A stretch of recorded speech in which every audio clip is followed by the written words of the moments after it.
ఒకవేళ సెల్లర్ కంపెనీగా ఉంటే రిజిస్ట్రేషన్కి ఎవరు అటెండ్ అవ్వాలి?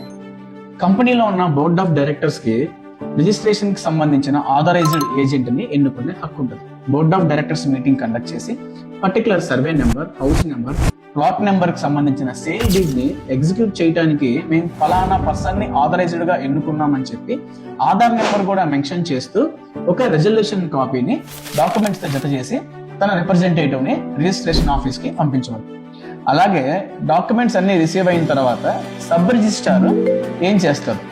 డాక్యుమెంట్స్ అన్ని వెరిఫై చేసిన తర్వాత బోత్ పార్టీస్ని అంటే సెల్లర్ని, బయ్యర్ని కంప్లీట్గా ఎంక్వైరీ చేసిన తర్వాత బయోమెట్రిక్ విధానం ద్వారా రిజిస్ట్రేషన్ ప్రాసెస్ని సబ్ రిజిస్ట్రార్ స్వయంగా కంప్లీట్ చేస్తారు.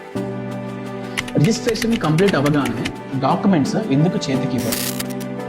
రిజిస్ట్రేషన్ కంప్లీట్ అయిన తర్వాత చట్టంలోని సెక్షన్ 51 and 61 ప్రకారంగా సేల్ డీడ్ లో మెన్షన్ చేసిన ప్రతి పదాన్ని బుక్ 1 రికార్డ్ చేయాలి. పూర్వం చేతితో రాసేవాళ్ళు, ఇప్పుడు స్కాన్ చేసి డిజిటల్ గా రికార్డ్ చేస్తున్నారు.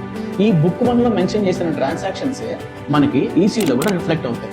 ఈ ప్రాసెస్ మొత్తం కంప్లీట్ చేయడానికి ఒక 48 hours పడుతుంది. కంప్లీట్ అయిన తర్వాత డాక్యుమెంట్స్ హ్యాండ్ ఓవర్ చేస్తారు.